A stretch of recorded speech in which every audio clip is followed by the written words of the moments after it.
final question before I come to, some last questions about you, etc. One final question on the government schemes, whether it's NPS, whether it's EPF, right, PPF, all of that. I want to understand from you, from your vantage point. Do you like investing in any of these schemes? Because I'm not a fan of the NPS. I know a lot of people recommend it as a product, but I'm just not a fan of that annuity component and all of that. But you tell me. Yeah, no, I think wherever there is a restriction, I think you will always feel a friction, right? NPS, there is a restriction, but because of the taxation benefit and all of that, it's picked up really well. I feel of all the government scheme, PPF is a great product. I think I have 2 kids, and for them, I have done large sum of investment for the next 10-15 years because it will give you 7.1, 7.5 tax free on the PPF. That's a great product over a long period of time, and that is government guarantee. So that's one product I personally prefer compared to all other government schemes that exist today. I don't know much about Sukanya Samruddhi Yojana because both my kids are boys. But so I won't talk about that. But whatever limited I have read, I believe PPF I would stack rank them higher compared to any other product. So what else do you invest? What are your other investment avenues for your kids? You do PPF, and what else? PPF, I have done mutual fund investments, which are recurring investment that are happening for them. I have bought some long-term government bonds, which are 7-8%, but a 10-year government bond, which is again 100% guaranteed products. These are some of the investment that I'm doing. But I've learned one thing, and this is not the investment gyan, is that, and I feel that is true with myself as well, that I have an opportunity to save, let's say, 5 lakh rupees for my kid. So that this will compound over a period of time and he will get that money after a few years.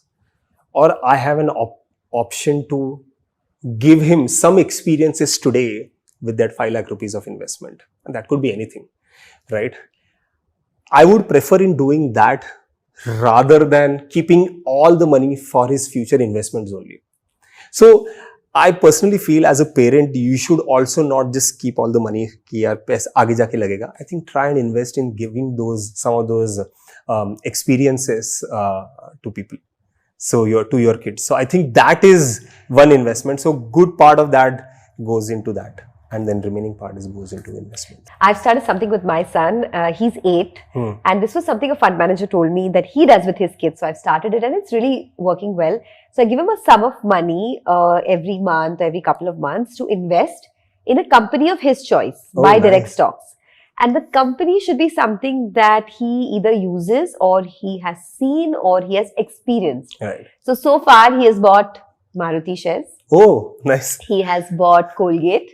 Nice. He has bought Swiggy. Oh, nice. And these are all his discoveries, nice. Because it's good to know you are a Swiggy customer, not a Zomato. And now he has, his analytical mind has started working in that direction. Oh, nice. So when he uses something, he will ask me, is this a listed company? Oh. Is this so now Hyundai is listed, for example, and we have an i10. So he will, he said, oh, now should I look at Hyundai? Now Hyundai versus Maruti comparison going on these days. Right. So I feel this will actually allow him to expand his mind in that direction. Yeah.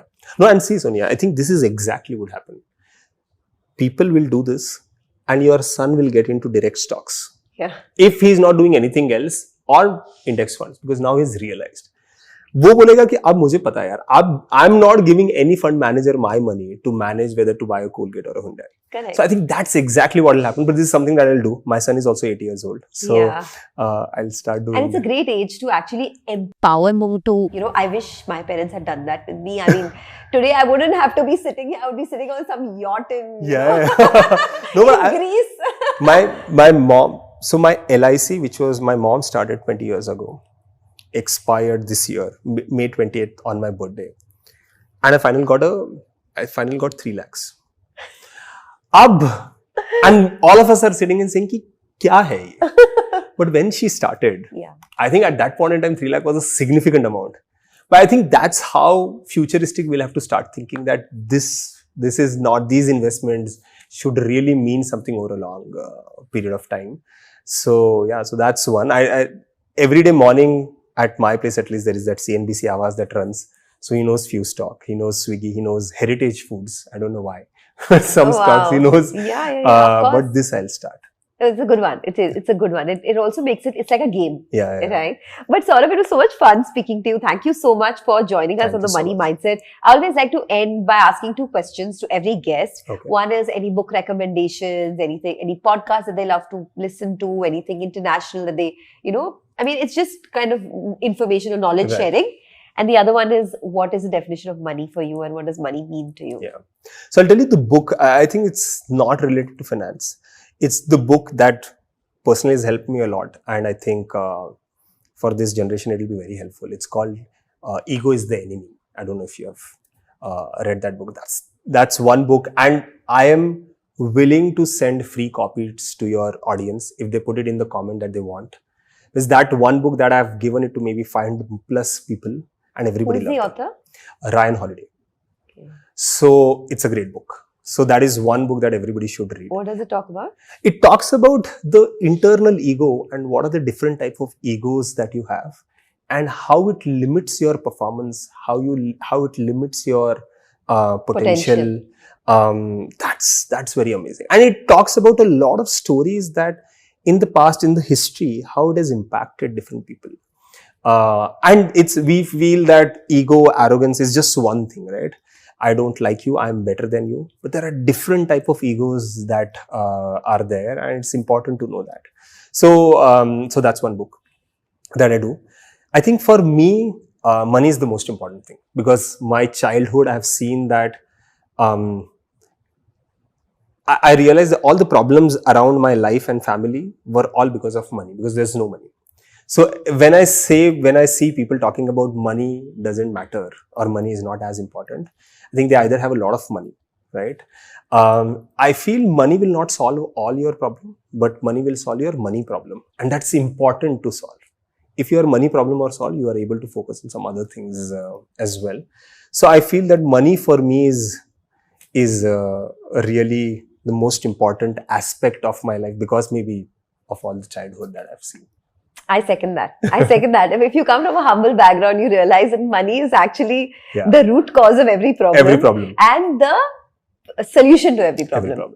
99% of your problems at least. But Saurabh, it was great speaking to you and all the best with Stable Money. I hope the next time you're here, it'll be a much larger book. You have a 4,000 crore book, you said. And one statistic that will stay with me is that there are, you said 25,000 crore is the... So, FD, you'll be surprised if you look at RBI data. FD is the largest asset class in India. 25 crore Indians have invested in FD. Every Indian has invested 1.7 FDs. It's the maths, like 25 crores into 1.7 are the number of FDs in India. And average FD investment per user is 3.2 lakh across these 25 crore Indians. That's a massive sum that is sitting into the fixed deposits. Wow. And that 25 crore FDs compares to what, 5 crore or 4.5 crore mutual fund? Yeah. So every year, the new addition to the FDs, either because of the interest rate increase and new FDs coming in, there is a 6 to 7 lakh crore FDs getting added every year because some mature and they come back again. And mutual fund is around 2.5-3 lakh crores. So it's still the largest asset class. It's just that it didn't get that much of prominence, tech innovation that it required initially.